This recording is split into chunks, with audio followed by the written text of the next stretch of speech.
Welcome to another episode of Vedanta with Partho. It's wonderful to have you back in the studio, Partho. Great to be back too.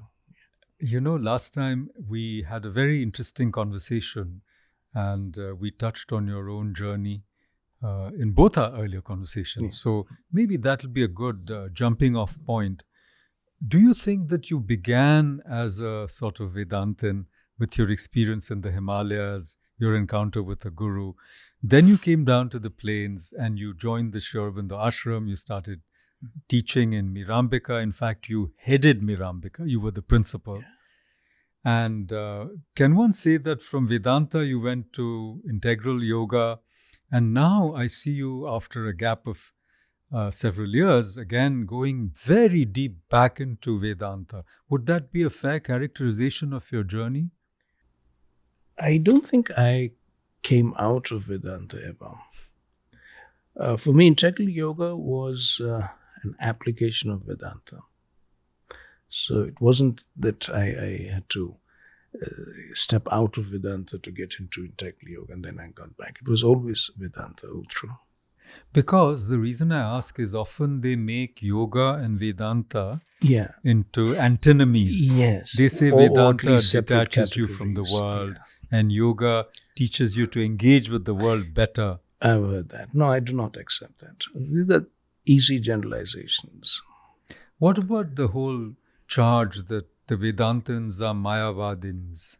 Again, that's a huge misunderstanding of the word Mayavad itself. And it's not that Vedantis are not, there are several Vedantis who would be Mayavadis, but I think as we discussed in one of our conversations, these are all stages of one's realization.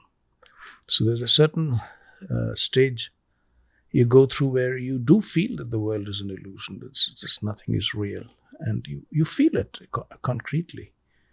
And it's undeniable. I mean, when you're going through that, it's very difficult to deny the illusionism of the world. Things don't seem real at all. But you do get past that stage. Like Brahma Satya, Jagan Mithya. That's different. That's different. If you want, we can go into that. That's a very important It's very statement. important. Please elaborate So- on that. So Jagat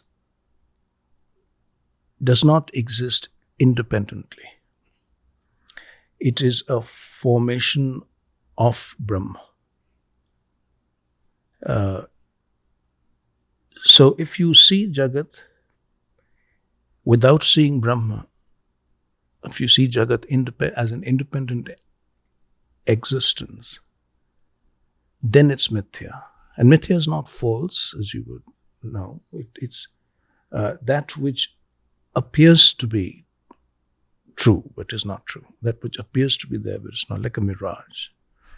So it seems it's there, but when you go closer to it and touch it or whatever, then you feel, then you know it's not there. That's mithya. The apparently real is mithya. So the Jagat seems to be apparently real as an independent entity, but it's not so. You cannot separate Jagat from Brahma. The analogy most often given in Vedanta is the gold ornaments and gold. So if you see a particular gold ornament, if you see a gold ring as a ring and not see the gold in it, then that's mithya. Though it appears as a ring, and it's an independent entity, but you can't have a ring without the gold. It's a gold ring. And the necklace is a necklace, but it's still yes. gold. It's still and gold. A bracelet is a bracelet, Absolutely. but still gold. Yeah, so you can have all these ornaments there, different, diverse, different shapes and names, but it's all gold.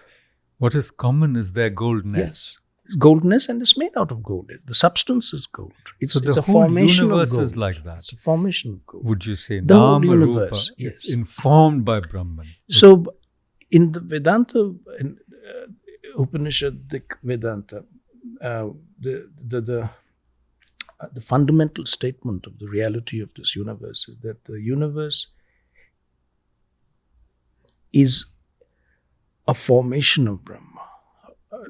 The exact line of the Upanishad, Brahma extends itself into the universe and all its forms and formations and movements. That's the exact line. So Brahma extends itself into the universe. It's involved, if you use Extends itself into the universe. It's like the tentacles of it's a self-extension. It's the a universe self-extension. is a self-extension of Brahma. In other words, that also takes us to the original meaning of Maya, which is a creative power of Brahman. Yes. It is not an illusion. Absolutely. At the creative power, and that too very important to understand, that Brahma is infinite. And this world, the universe, is finite. So the kind of power that would be required to compress the infinite into a finite form and to keep it in a finite form is Maya. Enormous power. I mean, as Vedanta says very clearly, the only power that can make the infinite finite is the power of Brahma itself. So we call it Brahma Maya. So it's the divine Maya. I mean, what other force can compress the infinite into finite molds? So this universe that we are experiencing, living in, or rather the universe we are living, is the direct manifestation, self-extension of Brahma. So if I see this universe without knowing that, as an independent entity and Brahma is something separate from it, that is mithya. But if I see the universe as Brahma itself, as a movement of Brahma, formation of Brahma, self-extension of Brahma, that's Satyam. Brahma Satyam, Jagat Mithya. It's immediately followed up with the next line, which says that the self, the Atma, is no different from Brahma. Brahmaji Vaya Na Yes, Para. absolutely. So it's no different from Brahma. So the second one tells you what the first one is really indicating.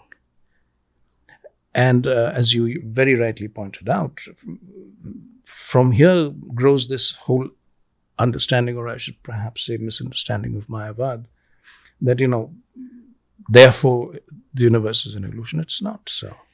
Yet the fact that things are not real is real. Things are not as they appear to be. Yes. Even physics shows us that. Absolutely. You're right there. Yeah. So when you get it, physics is theory, of course. To see the world in mathematics will convince you that exactly. matter doesn't exist. It's called naive realism, to see the world. Yeah. And to some Yes. extent, as people say, even Einstein was a naive realist because he believed that the universe would go on the way it was without an observer.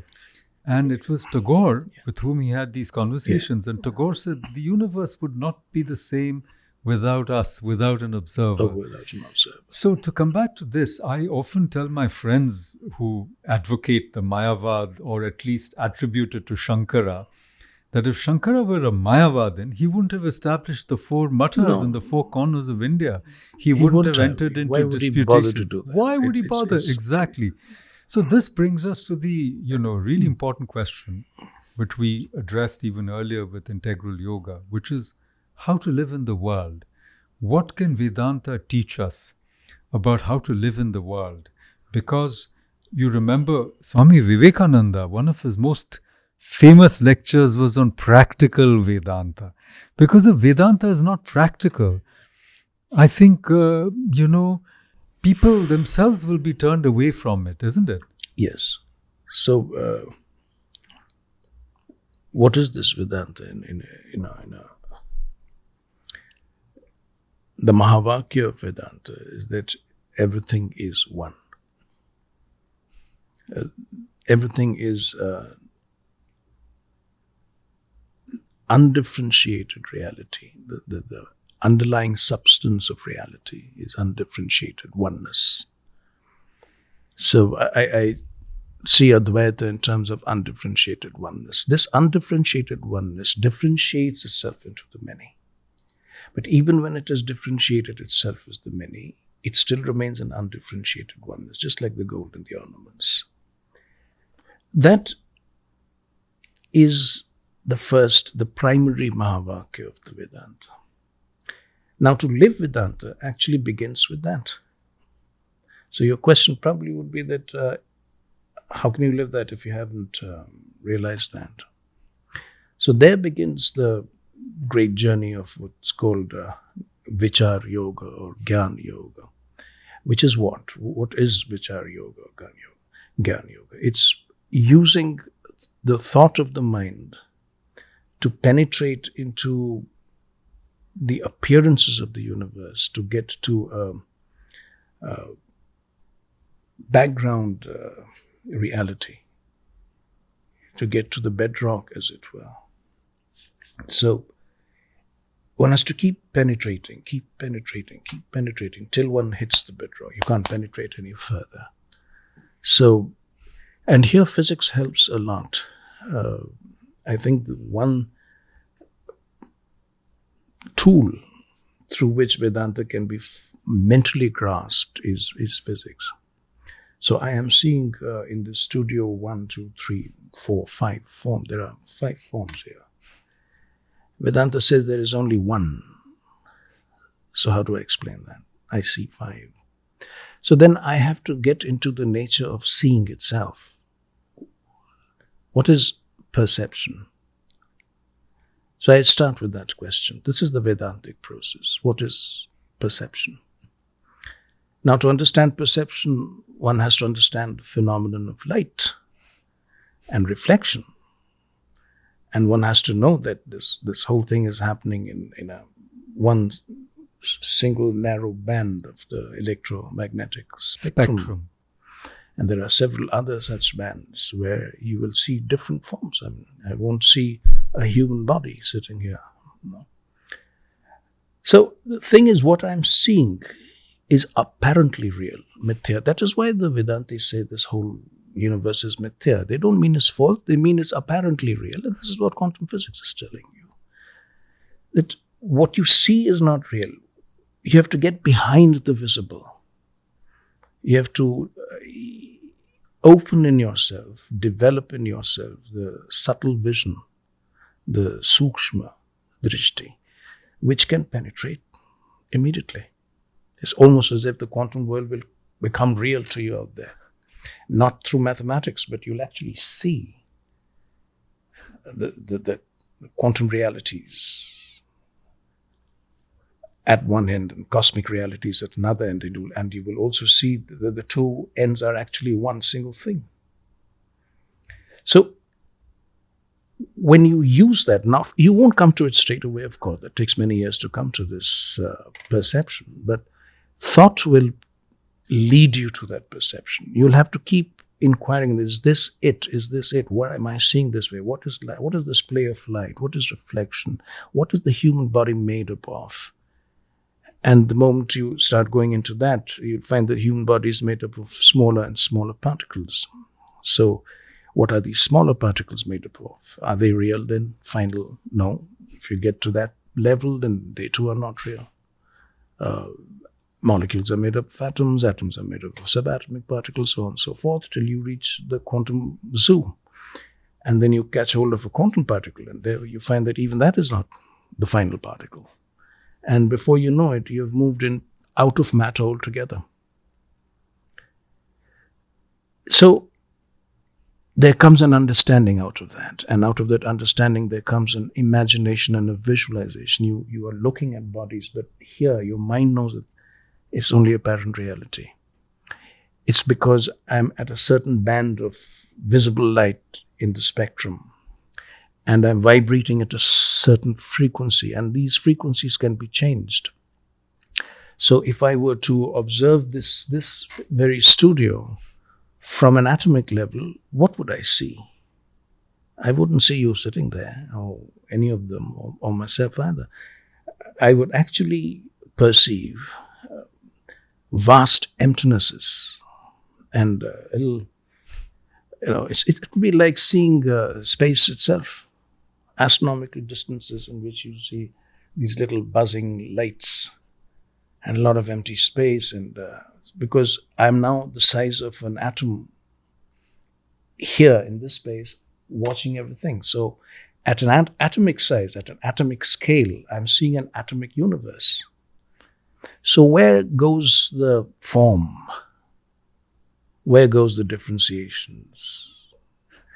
So long before you actually have that yogic vision, long before you actually realize that, your mind will be convinced that this is not so. And what is important, Makrit, is the falsehoods we live in, or the ignorance, not falsehoods, I shouldn't say that. We call it ignorance. The ignorance we live in is mental. Now, I am convinced you're Makrant, and you have a certain personal narrative. You have a certain personality, which for me would be maybe good, maybe not good, whatever. So I'm convinced you are that stream of consciousness called Makrant Paranjape. And another stream of consciousness called Partho, which is what I know, continuously changing stream of consciousness, which we call our personalities. So I'm convinced here that is right. So if I understand in a deeper sense, then I will know that there is no such thing as Makrant Paranjape anyway. There's no such entity. It's just a stream of consciousness. That's it. Experience is flowing and changing and, continuously fluid. Memories and experiences and projections, everything flowing past like a river. There is no Makrant there. There's just flow. And everything's changing minute to minute. Anityam. So if I say this is Makrant, and what about this Makrant? It's already got this point. Again, physics. You can either know a thing where it is, position, or you can know its movement, its momentum. So if I say this is the Makrant there, no, this Makrant is already changed in microscopic ways. Because we are changing microscopically all the time. Or all of these are Makrants. Now that makes it enormously complex. And then I look at Makrant, like what makes Makrant, and I see that the entity, the psychological entity called Makrant itself is a product of so many other causes behind it. What the Buddha called pratitya samutpanna, codependent awareness. This happens because that has happened and that has not happened. And this will not happen because that has not happened and that has happened. And so on, so forth. You have this enormously complex causal web that this universe is. So you don't judge anybody. It's impossible to judge. How will you judge someone? I mean, it's like judging a caterpillar that's going to become a butterfly, or judging a butterfly in terms of the caterpillar, or judging a caterpillar in terms of but it's impossible to judge. But Partho, after you finish your thought, nothing is known till everything is known, as Sri Aurobindo once observed.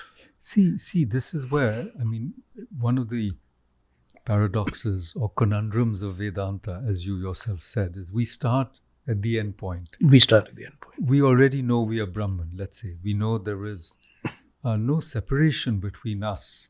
Yes, to begin with mentally, yes. At least, we start with the same Mahavakyas. We don't start with the notion that we are, say, sinners, or we are separate, or we are born in sin, or we are on a long trip. But, let's say we start there, and yet, say I'm a person who needs something, like say I need a job, or I'm facing a crisis in my life, or let's say I'm a young person, I want to get into a good college. As simple as that. My aspiration is to get into a good college, or I want to be a pilot. What is Vedanta? What does Vedanta have for me from the practical point of view? Because I'll preface it by saying that why I refer to Swamiji's lecture, and it's a brilliant lecture, as you know. So he said, Vedanta was not taught by sages in the past. It was taught by kings who had tremendous responsibility. Yeah. And they knew everything about worldly affairs. So he says Vedanta helps you master all the transactions of the real world. The real world, it does, as we understand the real world, is transactional. But it's only Vedanta that gives you the wherewithal, the hack, as it were, to become the master of the transactional, simply because you're not a part of the transactional at all. You see the universe in a very... So there has to be a certain realization behind it. So let me try to make it easy. We keep aside the word Brahma, or the divine, and take up a word that most of us are very comfortable with: cosmos, universe. And then let's think Vedanta from that point. Everything is cosmos. So when I say everything is cosmos, what do you understand? Precisely the thing as it is. Everything is universe. Tell me one thing here which is not universe. And everything has a single origin. I mean, whether you call that the singularity or the Big Bang, that's your choice of theory. But all scientists are unanimous on the thing that there was an origin, a space-time zero. Now, whether there was a universe before that or not, again, is a matter of theory. But there was an origin. So let's say the origin was singularity. I feel that's more real for me. The mathematical singularity, where there was no space, no time. And the Vedas also speak exactly the same thing, before time and before space. Yes. So from there begins, and we are not going to reason why it begins, because then the physics breaks down and metaphysics takes over. But it begins from that point. So the seed sprouts and becomes a tree, the universe. Now, every single leaf, twig, branch, flower, fruit of that tree will have one single origin. Therefore, by logical extension, all of that will be one. Do we agree with that? Yes. No, it's pure science. No. So everything in that tree, however vast the tree might be, is actually one single thing. So now you will say that where is the seed? I can see a tree. So I say, no, that tree is the seed. What you're looking at is the seed, which has become the tree. The tree was there in the seed, so it has now become manifest as tree. So this universe is singularity that has become manifest as the universe. And every particle and movement of this universe is one single thing. Because the universe is closed system. You cannot have something fall into the universe. Because if you go back to singularity, precisely, there is nothing outside. There is no outside to the universe. Everything is one. So now if I say, I am cosmos here, this that you are calling Partho, it's not really Partho. It's a convenience. You need to refer to names. Let's get behind the name. There's no Partho here. There's no personality, just a stream of consciousness flowing through. What really is there is this universe that has become self-conscious. And so, are you the same universe that has become self-conscious? Then what's the difference between us? You will say our way of looking at the world, our personalities. But personalities, again, are just it's bubbles rising out of the sea and falling back into the sea. But let's say I want a job. How does this help me? No, first, I'm cosmos. So, Makarand, that's a very important question you're asking. But Vedanta, practical Vedanta, must necessarily be established on one axiomatic truth, which is this. The oneness principle. One. You can't do Vedanta without it. So this one, whether you say Brahma, whether you say cosmos, it doesn't matter to me. We are the cosmos. We are the universe. This has to be absolutely clear to the mind.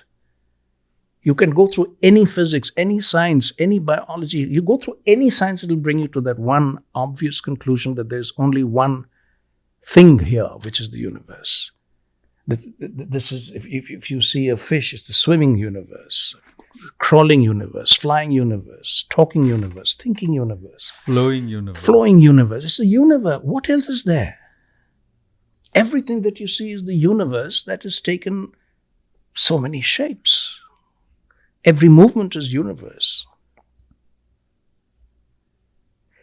Now that has to be firmly established in the mind. That has to be the idea, the idea fix. Mm-hmm. You cannot let your mind move from there.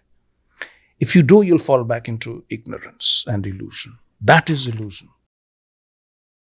So this is a question of intellectual discipline, not spiritual realization. It's simple intellectual discipline through concentration.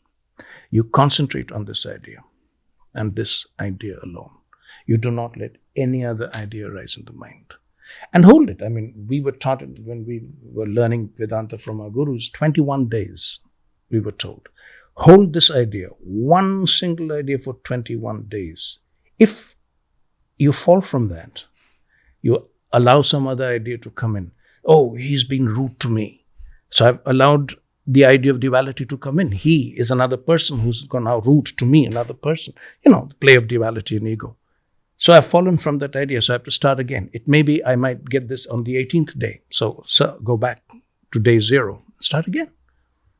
Keep doing it till for 21 days, no idea arises in your mind. Just this one idea.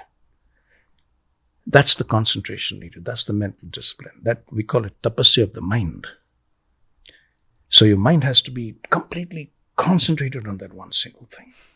Now, once you do that, the truth is established in your mind. No other belief system is possible. You will now see duality in terms of non-duality. So now, what happens to our transactional world? Is it still there? Yes and no. No, because now there is only one reality that's happening everywhere. Yes, because this one reality is also happening through 101 transactions, 1,000,001 transactions. And what is transaction really? I mean, let's say interactions. And everything is also changing, evolving to higher states, higher orders, higher equilibria. Yes. All the time. So because you have the understanding that this is cosmos evolving to higher and higher states of being, it's the self-becoming higher consciousness. The universe is the self-becoming of consciousness because matter, life, consciousness, life, intelligence, self-consciousness, perfect consciousness, super consciousness. So this is the very seeding of the universe. This is the universe evolving. You and I are the universe evolving. And finally, it's not even grammatically correct to say you and I, because there is no you, there is no I. We are just formations of that one reality. Now, that's the next thought, the next truth to be established, and it follows from the first. So, in that manner, there are about, we were taught 9 such fundamental truths to be established in your mind, one after the other, and still all mental discipline. So layers of concentration, levels of concentration, till these 9 fundamental truths are established. Then your mind is liberated from ignorance for all time to come. Now you're mentally enlightened. Now you come back to the world. Now you need a job, let's say. You need Now you will not go and ask a person, give me a job. You know you're the universe. So you sit down. You'll go within. I am cosmos. And then you will create a thought wave. I need a job of this kind. And you'll allow the thought wave to go into the universe. And it'll go into the universe. And it will change the very structure of the universe, and it'll get you the job. It'll create the job. You create your reality. Vivekananda himself said it. You are the creator of your own destiny. So if you told a young person, let's say they want to get into IIT or MIT, yes, and you tell them you go inside. So the young person will not understand. See, so we want to give something to the younger person. So since you are an Vedanta educator, Gyan, and so am I. Yes. What I tell people often, because when I wrote my book on Swami Vivekananda, and I went around, the publishers ask you to do these talks, and I went to IITs and other places, and I was asked this question. And in a way, I put the question to Swamiji, and the answer I got was that whatever you need to do in the world, requires energy.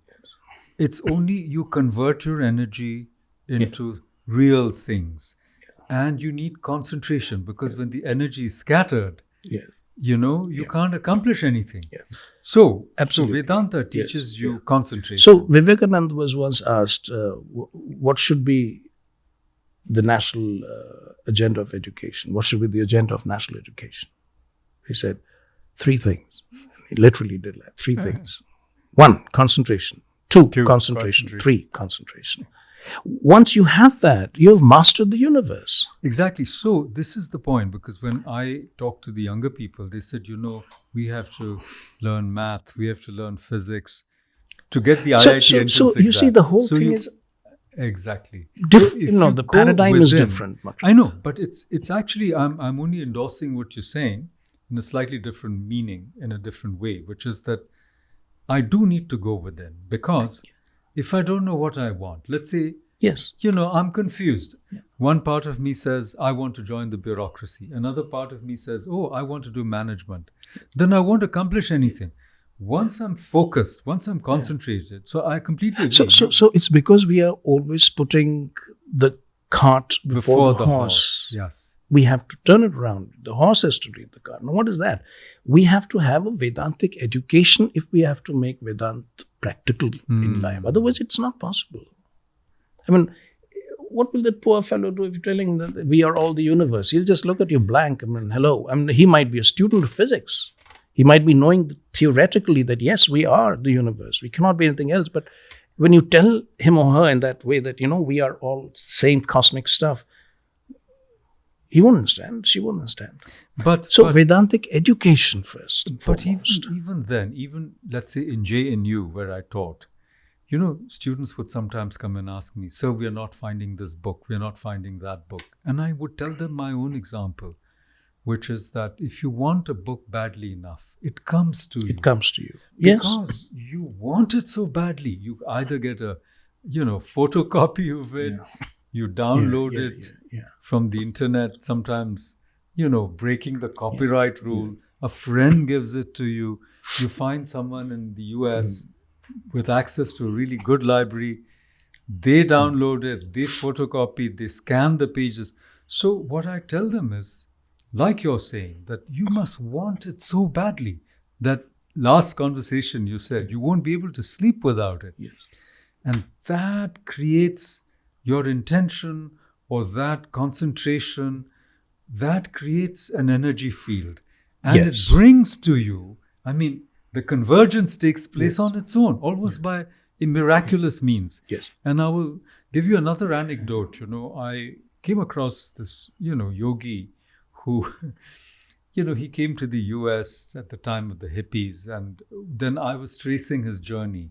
And I asked a person who is, to all appearances, very worldly, wanted fast cars and, music, women and that whole thing, And I said, you started following Swami Rama, how? So he said, Swami Rama, when he came to my home, he was sitting, in the drawing room, and on the table were some magazines and some automobile magazines. So he opened the pages and he saw a car. And I walked into the room and he said, what is this? So I said, sir, this is a Corvette. So he says, do you want this car? He says, are you kidding me? I would give my right arm for this car. He said, yoga can give you this car. Yes, that's true. And he said, if I teach you what to do, within a month, this car will be on your porch. And he said, that hit me like a bolt of lightning. And at the end of the month, he told me, I realized I didn't want the Corvette. I wanted something else, which was even more important to me.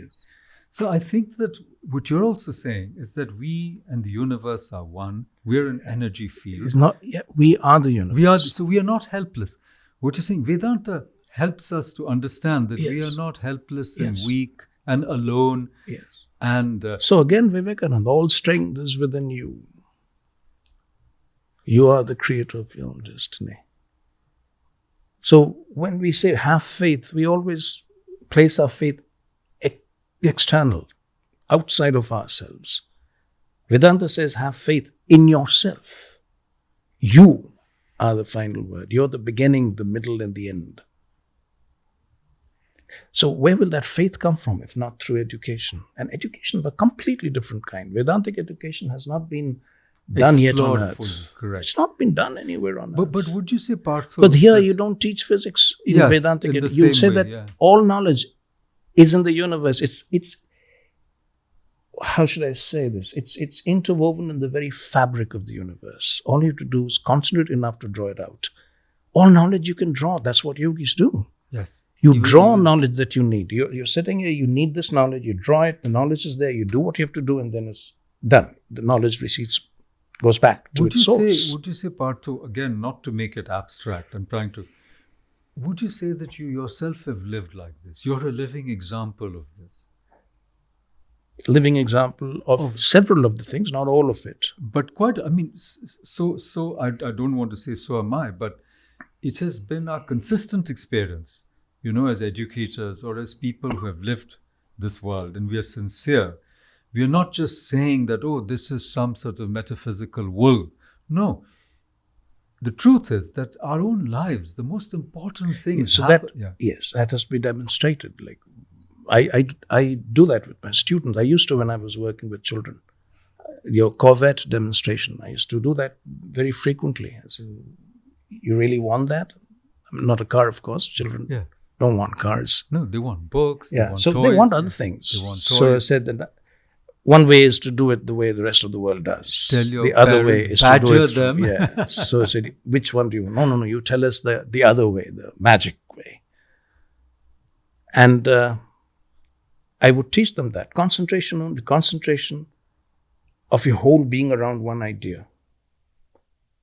And they would do it, and the thing would happen. And then they would come up, miracle, bhaiya, miracle.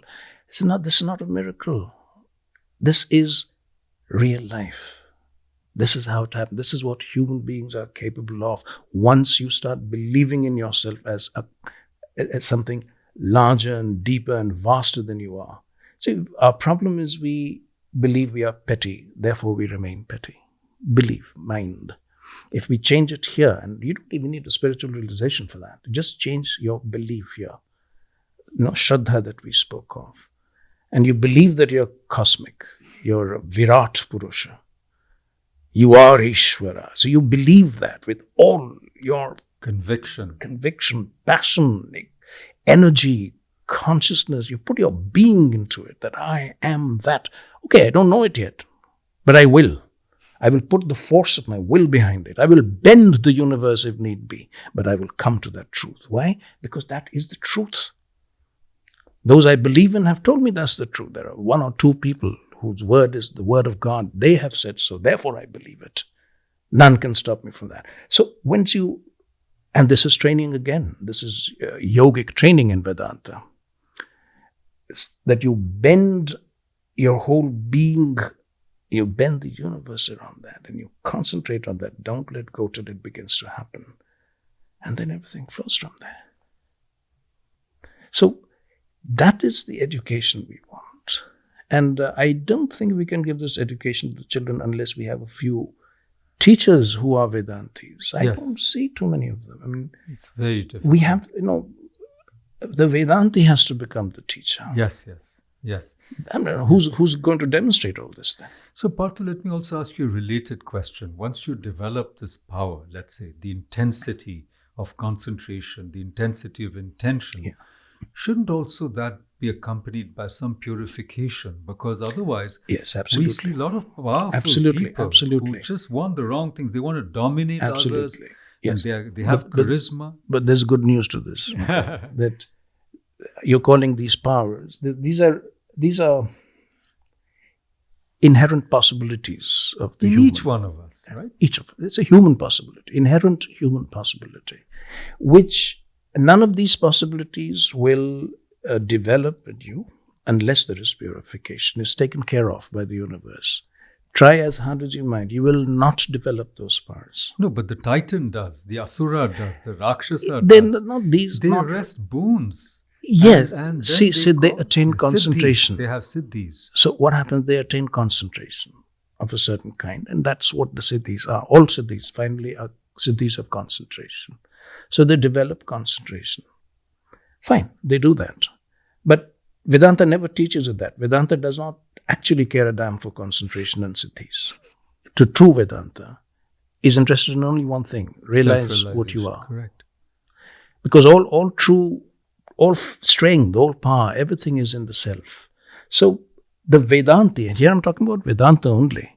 So the Vedanti is right from the very beginning, it's brought to concentration through what I call the psychic roots. Yes. Because the first truth that the teacher, the guru, gives to you as a student of Vedanta is that you are the self, you are the divine. You are the self that you seek, Tat Tvamasi. Yes. That's the first teaching that is given to you by the guru. So now, Tat Tvamasi, fine. Tat Tvamasi translates for me into Aham Brahmasmi. Now, what does that mean? What is this Aham and what is this Brahma? And when can I say Aham Brahmasmi? That's the first lesson that the guru tells me. So the guru teaches me.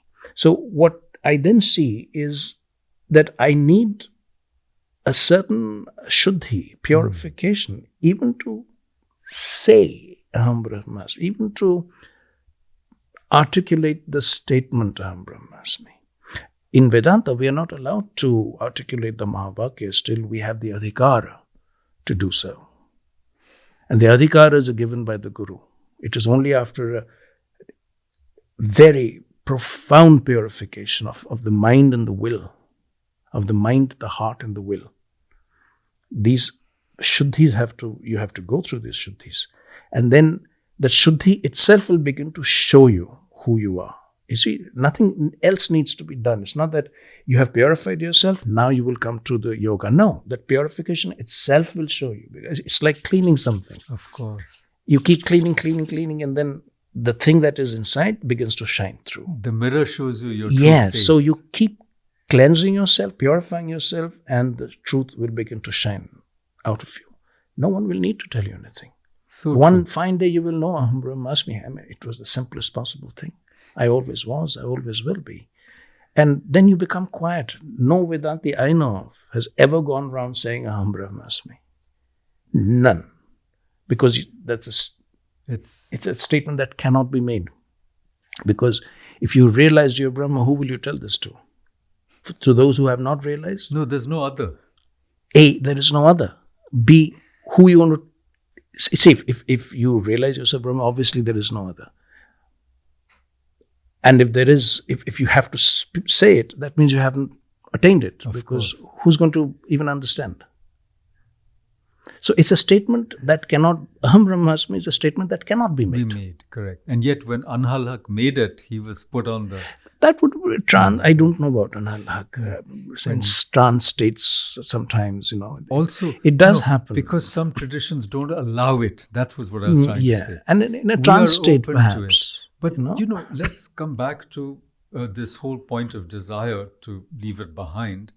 And I'm reminded of Krishnamurti, who said, beware of your desires, for they may come true. I mean, it's the opposite of what we think, you know, that, because you'll get what you want. The world is a wish-fulfilling tree. Yes. And, if you desire the wrong things, as it were.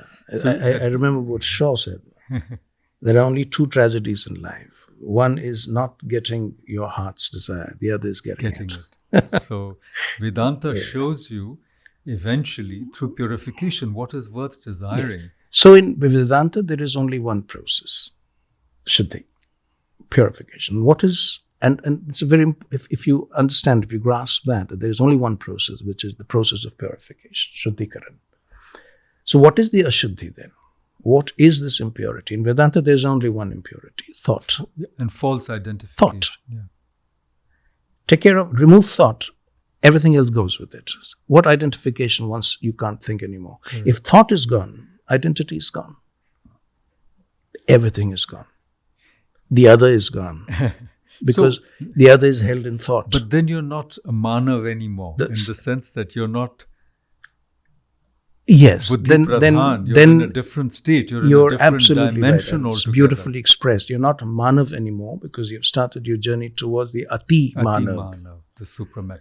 So Partho, the last node of our present, should I say, series is about the guru, because the guru is very important. The guru, there are different etymologies, but one etymology is guru, means the remover of darkness.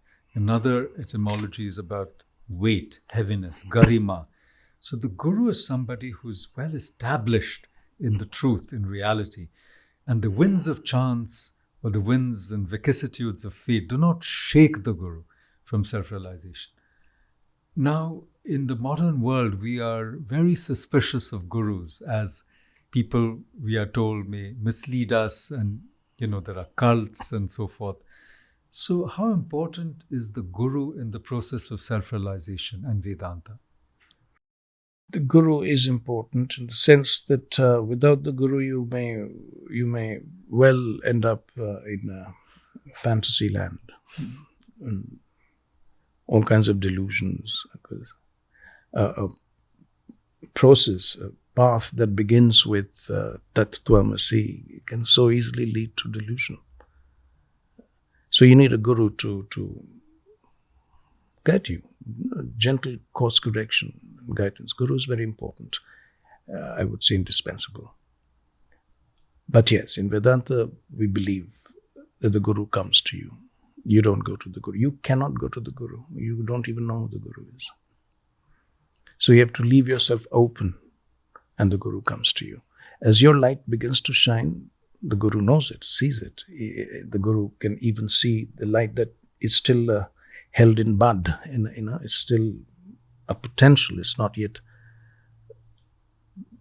shining, but he can see that which still has not begun to shine. The light held in bud. So he or she comes to you. In what form he or she comes, that's you can have, like, my first guru, the one who started my journey, was not even in body. Oh, Swami Vivekananda. Right. He was not even in body. You saw the vision. He came and he gave when I spoke about that experience of mine to a very senior monk at Ramakrishna Mission, he said, in Bengali, he told me that is called Swapna Diksha. Swapna Diksha, correct. He says, very important, keep it in your heart, don't talk about it. Keep it there, treasure it. And I did. For many years, it just kept in my heart. Swapna Diksha, man. He wasn't even in body. And then he carried me like a baby to Mother and Sri Aurobindo, who were again not in body. And he just gave this baby to them. And then it was Mother and Sri Aurobindo. So the guru comes to you. And there has to be that inner cry, of course, that I need a guru. And the guru will come. Well, what about the other side? Like, not just false gurus, but so-called upagurus. Now, in the new age world, everybody is a guru. I mean, there is a bazaar of gurus, as it were. They've all set themselves unfortunately, up. And they've all set up shop, as you know. Yeah. You go to one of these journals. Yes, that's sad. Why is it sad? It's because so many well-meaning, beautiful individuals who can blossom into their own light don't do so because of the gurus. Because of the false gurus, would you say? False gurus.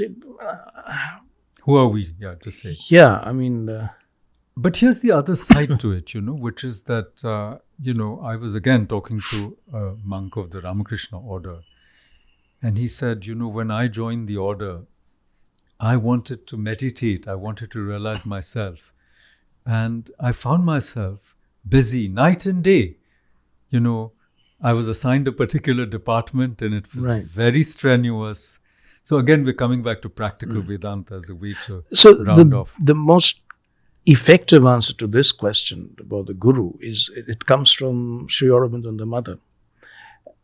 And they said that the guru is within you, and the guidance of the guru can come to you from within, Turn inward and awaken your psychic. That is the pivot of the whole thing. So in Vedanta, it's exactly the same thing that the gurus say, that the jagat guru is Ishwar himself, and that Ishwara is seated within the heart of every living being. Ahamatma sarva bhuta shayasthita. So I, as the Atma, am established, or I live in the hearts of every living being. Yes. Know that as the truth. That's what our gurus told us. Know that as the truth. Do not deviate from it. At any moment, waking or asleep, hold that in your heart as the truth that has been given to you. That here sits your guru. Call him here. Invoke him here all the time. Invoke, invoke, invoke. And they teach you how to invoke. Vedanta teaches you the method of invocation. How invocation can become a real power in your being, not just a mental thing. And inevitably, you will get the guidance. It will start blossoming in you. And that's how one comes to the guru. And one is saved that way. The mother used to say, if you follow this method, through the psychic to the guru, you're safe. You don't need to bother about true gurus and false gurus and this guru, that, because the marketplace will always be there. Gurus will always be there, taking you their way. But the psychic alone knows, the inner guru alone knows what your path is and what your realization is. And I think I've mentioned this before, but I say this with all the emphasis at my command, that each of us has his or her own way to the realization. Each one of us will come to that realization in our own way, which is unique to ourselves, because that is the unique expression of the divine in us and through us. Yes, I think on that note of hope and also non-standardization and also the possibility that even as we are looking for the guru is already inside us, established inside us, as Krishna has very clearly mentioned. And so the strength that we seek outside is already within us. Yes. I think that is the heart of Vedanta. And thank you so much, Partho, for taking us on this wonderful My journey. pleasure, my friend. And I hope that the listeners will also find the empowering and uplifting message of Vedanta useful in their daily lives. Yes, even if one or two people are touched by the truths of Vedanta and they wake up, our job is done. And this planet will be a beautiful one to live in. So let's hope for that. Let's aspire for that. Let's pray for that. Thank you, Partho. Thank you, my friend. Thank you so much. Om. Om.